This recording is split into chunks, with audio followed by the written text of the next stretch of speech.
Hello students, welcome to the digital signal processing lectures part 5। Basically इसके पहले वाले lecture में हमने देखा था कि Z ट्रांसफॉर्म क्या है, Z ट्रांसफॉर्म का फॉर्मूलेशन कैसे निकालते हैं, और हमने ये भी देखा था कि Z ट्रांसफॉर्म जो है वो डिस्क्रीट टाइम फूरियर ट्रांसफॉर्म से आता है। और उसके साथ हमने ये देखा था कि जो फूरियर ट्रांसफॉर्म है वो बेसिकली क्या है, अ स्पेशल केस है लैप्लास ट्रांसफॉर्म का। तो अभी तक जो हम लोगों ने पढ़ा है उसका मैं रिव्यू बता रहा हूँ। हमने देखा था signal operation continuous time signal में, signal operation discrete time signal में। उसके बाद हम लोगों ने स्टार्ट किया जेड ट्रांसफॉर्म। जेड ट्रांसफॉर्म का डेफिनेशंस के बाद हमने एक दो न्यूमेरिकल्स लगाया था। नाउ मैं आज जो स्टार्ट करने जा रहा हूँ वो है जेड ट्रांसफॉर्म का reason of convergence. Basically reason of जो कन्वर्जेंस होता है वो क्यों निकालना इसेंशियल है। सपोज दैट अगर दो डिफरेंट फंक्शन है, दो डिफरेंट फंक्शन होने के बावजूद अगर सपोज दैट उसका आंसर जो है दैट इज़, अगर जेड ट्रांसफॉर्म की बात करते हैं वो सेम आता है, तो हम लोग कैसे बता सकते हैं कि किस सिग्नल का कौन सा जेड ट्रांसफॉर्म है। जैसे अगर सपोज दैट फंक्शन f1 है, उसका जेड ट्रांसफॉर्म जो है z1 है, फंक्शन f2 है उसका जेड ट्रांसफॉर्म z2 है, और अगर सपोज दैट z1 और z2 दोनों इक्वल हो जाते हैं तो हाउ कैन वी डिस्टिंग्विश, हम लोग कैसे डिस्टिंग्विश करेंगे कि f1 का जो जेड ट्रांसफॉर्म है वो z1 है, f2 का जेड ट्रांसफॉर्म जो है वो z2 है। तो इसी को हम लोग कॉन्सेप्ट को लाने के लिए हमने इंट्रोड्यूस किया है reason of convergence.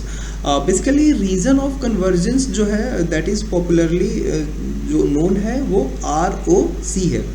Reason of convergence जो है लैप्लास ट्रांसफॉर्म में भी हम लोग निकालते हैं कि अगर दो सेम फंक्शन का दो डिफरेंट फंक्शन का अगर हम लोग लैप्लास ट्रांसफॉर्म निकालते हैं और अगर वो इक्वल हो जाते हैं तो हम लोग रीज़न ऑफ कन्वर्जेंस से ही फाइंड आउट करते हैं कि किस फंक्शन का कौन सा हमारा लैप्लास ट्रांसफॉर्म है।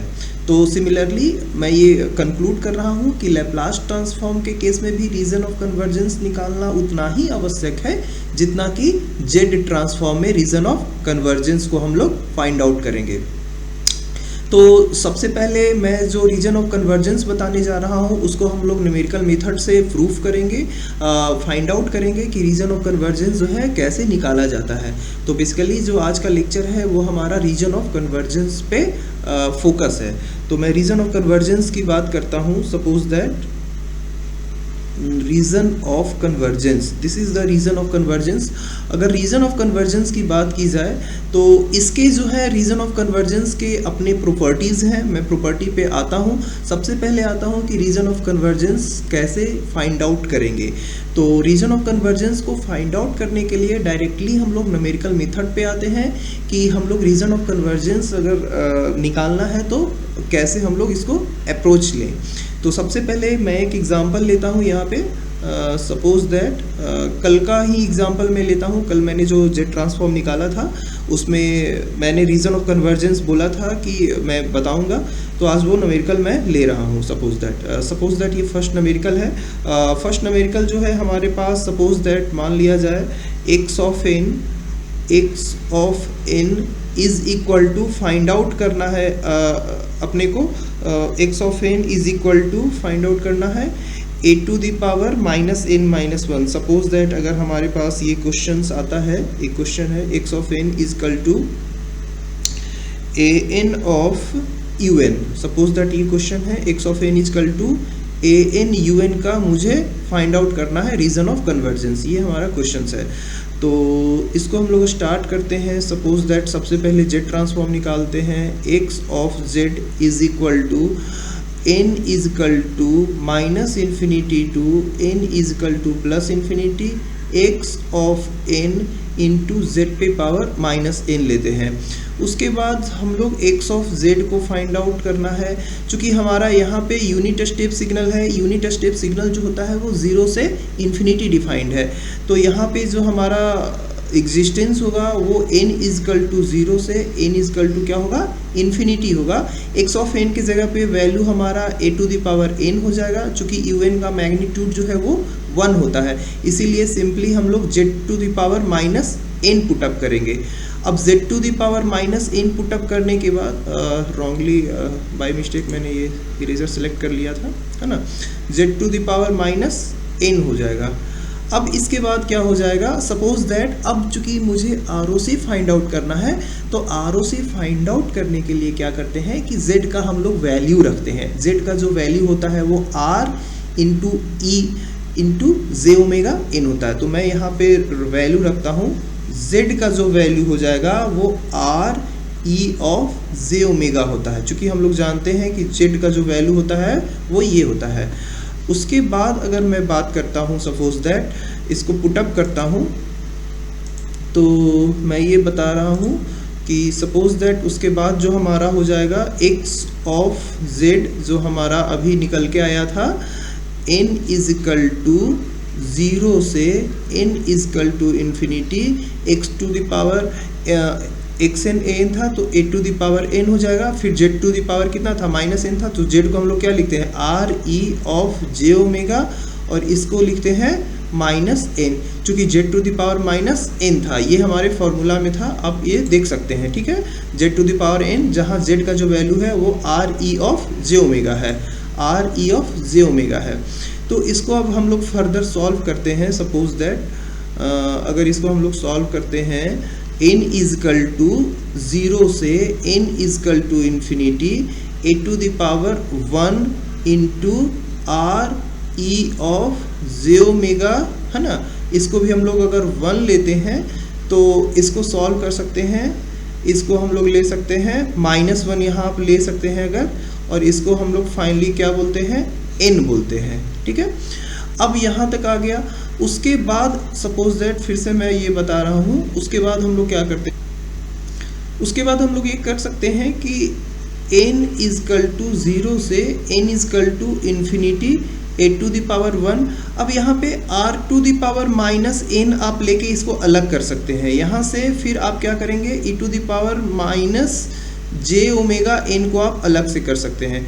उसके बाद फर्दर हम लोग सॉल्व करते हैं, n इजिकल टू 0, यहाँ पे infinity a to the power 1 r to the power minus 1 into क्या कर सकते हैं आप, n कर सकते हैं, into e to the power minus J omega n कर सकते हैं। अब सपोज दैट अगर आपको z ट्रांसफॉर्म निकालना है, तो z ट्रांसफॉर्म निकालने के लिए चूंकि ये स्टेबल होना चाहिए, ठीक है, a into r to the power minus 1 of power n, तो ये स्टेबल कब होगा आपका, ये वैल्यू स्टेबल कब होगा, जब ये वैल्यू जो है 0 से 1 के बीच में लाई करता है। यानी 0 से 1 के बीच में लाई करने के लिए इसको हमेशा क्या होना होगा, 1 से छोटा होना होगा। तो इसको हम लोग लिख सकते हैं कि for a stable a of r minus 1 should be less than 1। इसका मतलब है कि a of r should be less than 1, इसका मतलब है कि a should be less than r, और ये हमारा जा करके ROC हो जाएगा। यानी हम लोग कह सकते हैं कि a जो है लेस देन है मॉडुलस ऑफ z से। This is our ROC for the given question, this is our ROC for the given question, ये हमारा ROC कहलाएगा।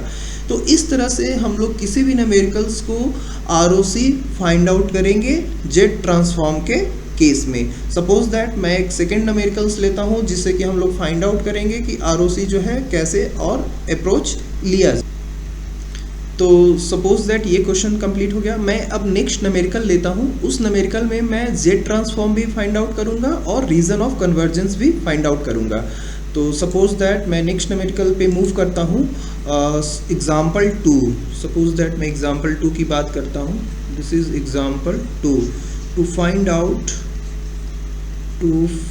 Out z transform of given signal, to find out z transform of given signal x of n दिया हुआ है, x of n is equal to, question है हमारा, minus of a to the power n u of minus n minus one, इसको मुझे Z transform निकालना है। To find out the Z transform of given signal इतना, and also find out region of convergence. Region of convergence भी मुझे find out करना है। तो मैं इसे बनाता हूँ सपोज दैट सॉल्यूशंस। सबसे पहले मुझे z ट्रांसफॉर्म निकालना है। तो z ट्रांसफॉर्मेशन के लिए सबसे पहले हम लोग मैथमेटिकल फॉर्मूला अप्लाई करते हैं z ट्रांसफॉर्म का। Suppose that this is the x of z is equal to, अब एक बात देखिए, ये u of minus n minus one है। अगर आप सिग्नल की बात करते हैं तो मैं ये बताना चाहता हूँ कि u ऑफ n जो है वो इस तरह का सिग्नल होगा, ठीक है। माइनस वन है, इसका मतलब क्या हुआ कि एक यूनिट पहले ये स्टार्ट होगा। एक यूनिट पहले स्टार्ट होने का मतलब है कि ये माइनस वन पे शुरू होगा, फिर ये जीरो पे होगा, फिर वन पे, फिर टू पे, फिर थ्री पे, फिर अप टू सो ऑन। ये हो गया हमारा u ऑफ n, ये हो गया हमारा u of n, sorry n minus one है, सॉरी n माइनस वन है, यानी एक यूनिट बाद से शुरू होगा, सॉरी इट्स माय मिस्टेक, एक यूनिट बाद से शुरू होगा। n माइनस वन का मतलब क्या हुआ, डिले हुआ, यानी ये एक यूनिट बाद से शुरू होगा। This is the u of n minus one, ये u of n minus one का केस हो गया। अब माइनस ऑपरेशन करना है। माइनस ऑपरेशन का मतलब हो गया कि इसका पूरा मिरर इमेज हो गया। मिरर इमेज का मतलब हो गया कि ये माइनस इन्फिनिटी से आता हुआ प्रतीत होगा और कहाँ तक आएगा, माइनस वन तक आएगा, यानी माइनस इन्फिनिटी से माइनस वन तक। ये माइनस टू है, ये माइनस थ्री है, इस तरह से हमारा ये फंक्शन यहाँ पे बिलोंग करेगा। यानी u of minus n minus one का जो रेंज होगा वो बेसिकली माइनस इन्फिनिटी से माइनस वन तक बिलोंग करेगा। ओके, ठीक है, मैं इसे आगे प्रोसीड करता हूँ। तो सपोज दैट अब हम लोग लिख सकते हैं x of z is equal to summation of n is equal to कहाँ से कहाँ लाई कर रहा है, n is equal to minus infinity से n is equal to minus one तक लाई करेगा। x ऑफ n की जगह जो हमारा वैल्यू होगा वो minus of a to the power n हो जाएगा into z to the power minus n होगा। ये हमारा फंक्शन हो गया। अब इस फंक्शन में क्या करते हैं कि चूंकि n is equal to minus infinity से n is equal to minus one है, तो हम लोग एज्यूम कर सकते हैं, assume n is equal to minus n, n is equal to हम लोग माइनस n एज्यूम करते हैं। तो n की जगह पे क्या है हमारा, पहले से माइनस इन्फिनिटी है, इजकल टू माइनस n, यानी माइनस माइनस कैंसिल होगा, तो हम लोग कह सकते हैं कि n इजकल टू क्या होगा, इन्फिनिटी होगा। उसी तरह से n is equal to minus one है, तो n इजकल टू अगर माइनस वन है और n को हमने क्या माना है, माइनस n माना है, यानी minus n is equal to minus one. इसका मतलब क्या हुआ, बाय मिस्टेक मैं ये इसको सिलेक्ट कर लिया हूँ, यानी कि माइनस n इजकल टू क्या था, माइनस वन था, तो n के जगह पे हमने क्या पुट किया है, माइनस n, तो माइनस n के जगह पे माइनस वन होगा, तो यहाँ पे n इजकल टू वन हो जाएगा। यानी कहने का मतलब है कि जो हमारा लिमिट है n is equal to minus infinity से माइनस वन, वो अब हमारा लिमिट हो जाएगा वन से इन्फिनिटी।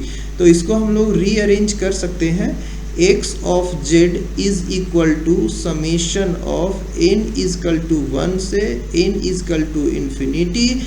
x ऑफ n जो था हमारा, ये माइनस आप बाहर निकाल सकते हैं, a to the power n into z to the power minus n, ये हमारा इतना हो गया।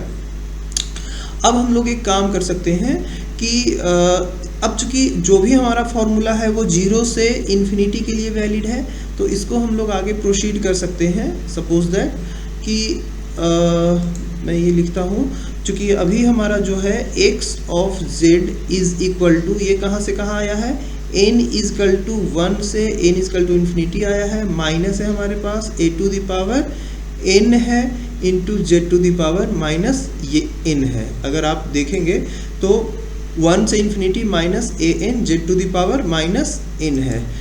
अब इसको हम लोग प्रोसीड कर सकते हैं, एज्यूम करिए कि n इजकल टू वन है, तो हम कह सकते हैं कि n माइनस वन को हमने m मान लिया है, ठीक है। तो अगर n का वैल्यू वन होगा, अगर n का वैल्यू वन होगा तो m का वैल्यू कितना हो जाएगा, ज़ीरो हो जाएगा, क्योंकि हमने मान लिया है कि n-1 जो है वो m है। तो अगर n का वैल्यू 1 रखिएगा तो क्या हो जाएगा, 1 - 1 0, m का वैल्यू 0 हो जाएगा। सिमिलरली हम लोग कह सकते हैं कि अगर हम लोग n का वैल्यू जो है इन्फिनिटी है तो n बराबर क्या हो गया, n-1 अगर m है तो n बराबर क्या हो जाएगा, m+1। इससे हम लोग कह सकते हैं कि n बराबर जो हो जाएगा वो m+1 हो जाएगा। तो n बराबर m+1 बराबर, एक मिनट बाय मिस्टेक ये इरेजर सेलेक्ट हो गया है, हाँ, n बराबर यहाँ पे क्या था, इन्फिनिटी था। तो m बराबर इन्फिनिटी, तो m का वैल्यू जो हो गया वो इन्फिनिटी +1 और इन्फिनिटी +1 इज ऑल्सो इन्फिनिटी। तो इसका मतलब अब हमारा जो लिमिट है वो n के टर्म में ना हो करके m के टर्म में होगा। तो अब हमारा जो फंक्शन हो जाएगा x of z is equal to minus of n is equal to जो 1 था वो कहाँ हो जाएगा, m इज इक्वल टू 0 पे, m is equal to infinity पे a टू द पावर। अब जो वैल्यू n पे था वो n बेसिकली क्या हो जाएगा, m+1 हो जाएगा, m+1 into z to the power minus n का जो वैल्यू था -n, वो -n क्या हो जाएगा, n बराबर -n था। तो -n अगर आप कहेंगे तो -m-1 हो जाएगा, -m-1 हो जाएगा। ये हमारा वैल्यू हो गया। उसके बाद अगर सपोज दैट ये z to the power -n हो गया, ठीक है, तो n बराबर अगर m+1 है तो -n बराबर -m-1 हो जाएगा, ठीक है। अब इसको फर्दर आप लिख सकते हैं minus of m is equal to 0 से m is equal to infinity a to the power, आप इसको सॉल्व कर सकते हैं a to the power m+1, इसके बाद आप कर सकते हैं a to the power m into a to the power 1 into z to the power -1, z to the power -1 का पावर आप ले सकते हैं m, ठीक है, into z to the power -1। अब इसको आप क्या कर सकते हैं, इसको फर्दर आप सॉल्व कर सकते हैं, is equal to minus of m is equal to 0 से infinity a to the power into z to the power -1 का पावर आप m ले सकते हैं, ठीक है।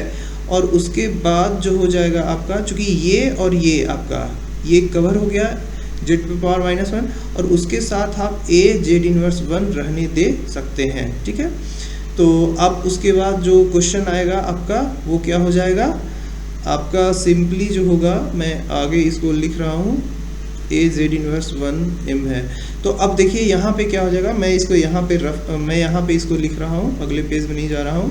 अगर आप x ऑफ z की फिर बात करते हैं, x ऑफ z की बात करते हैं तो सिंपली क्या हो जाएगा, 1/1 माइनस a z−1 ये हो जाएगा आपका, उसके साथ आपका मल्टीप्लाई हो जाएगा a z−1, यहाँ पे 1 हो जाएगा। तो ये हमारा जो है वो आंसर हो जाएगा।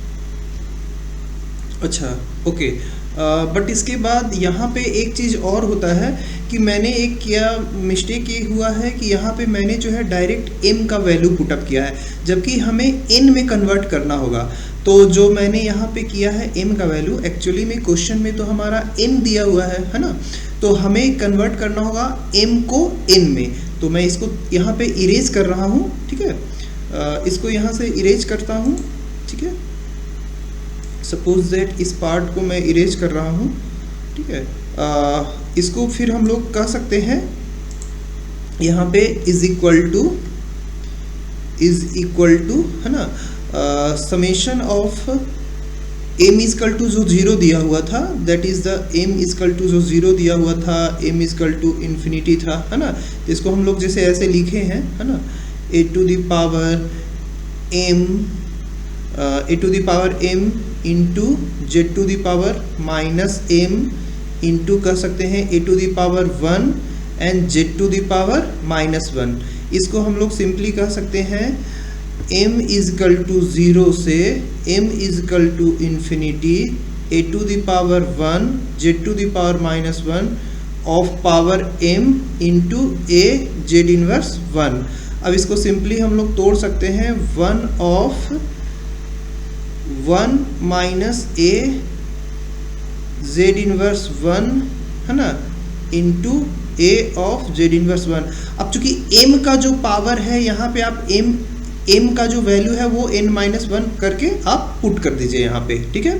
m का वैल्यू जो है वो n माइनस 1 पुट कर दीजिए। नाउ अब क्वेश्चन आता है कि what is the region of convergence. अब रीजन ऑफ कन्वर्जेंस कैसे फाइंड आउट करना है, ठीक है। Suppose that region of convergence निकालने के लिए मैं इसे अभी रफ कर रहा हूँ, ठीक है। आप रीजन ऑफ कन्वर्जेंस निकालेंगे जब, रीजन ऑफ कन्वर्जेंस के लिए क्या करना है देखिए, सपोज दैट यहाँ मेंशन करिए x of z is equal to minus of, ठीक है, summation m is equal to 0 से m is equal to infinity. आपको जो दिया हुआ है सपोज दैट यहाँ पे दिया हुआ था a to the power n का जो वैल्यू था m प्लस 1 था, m plus 1 z to the power दिया हुआ है minus m into z to the power minus 1। यहाँ से क्या करेंगे कि z का वैल्यू हम लोग पुट कर देंगे r e of minus r e of J omega. तो अब क्या हो जाएगा minus m is equal to 0 से m is equal to infinity a to the power m into a to the power 1 into z to the power क्या रखेंगे r e of J omega. Overall पे power कितना हो जाएगा minus m into क्या हो जाएगा z to the power minus 1। मैं ऊपर का पार्ट रफ कर रहा हूँ सपोज दैट, ठीक है, मैं इसको रफ कर रहा हूँ।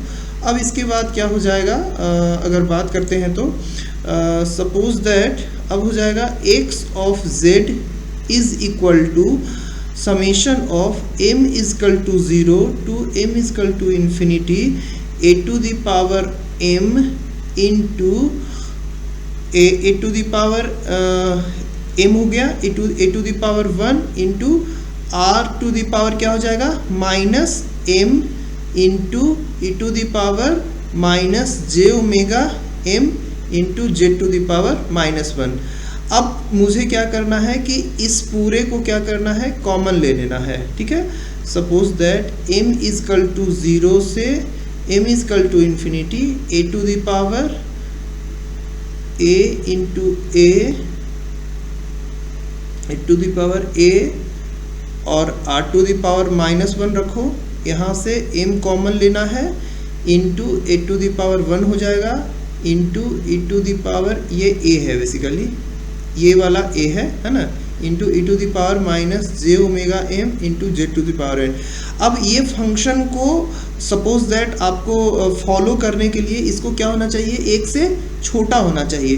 तो एक से छोटा होने के लिए फिर आप क्या करेंगे, चूंकि ये फंक्शन को स्टेबल होने के लिए, अच्छा अब m का वैल्यू आप पुट कर दीजिए, यहाँ पे m का वैल्यू पुट कर दीजिए जो आपने रखा है n प्लस 1। तो उससे फिर आपको यहाँ पे फाइंड आउट हो जाएगा आपका ROC। अगर सपोज दैट m का वैल्यू नहीं है पुट करना, सिंपली m है, तो आप क्या करेंगे, अगर ये फंक्शन स्टेबल है तो स्टेबल होने के लिए ये वैल्यू कितना होना चाहिए, एक से छोटा होना चाहिए। तो एक से छोटा होने के लिए फिर से क्या हो जाएगा a r of minus 1 less than 1। उसके बाद फिर क्या हो जाएगा a of r is less than 1, यानी a should be less than r, यानी a ऑफ दिस वन, यानी कि this is the ROC for this one. अगर आपको m का वैल्यू यहाँ पे पुट करना है, जैसे सपोज दैट m का जो वैल्यू हमने लिया था वो क्या लिया था ये देख लेता हूँ, ठीक है। m का जो वैल्यू था बेसिकली इस क्वेश्चन में इस पेज में नहीं है ना, m का जो वैल्यू था वो बेसिकली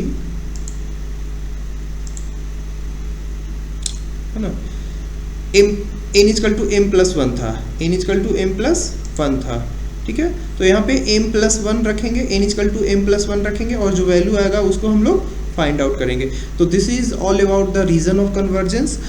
रीजन ऑफ कन्वर्जेंस के भी अपने कैरेक्टरिस्टिक्स हैं। रीजन ऑफ कन्वर्जेंस के बाद जो हम लोग देखेंगे जेड ट्रांसफॉर्म के क्या प्रॉपर्टीज़ होते हैं, जैसे सपोज दैट जेड ट्रांसफॉर्म जो होते हैं वो लिनियरिटी को फॉलो करता है, ठीक है। उसके बाद हम लोग आगे के लेक्चर में हम लोग देखेंगे कि what is the difference equation. Okay, thank you.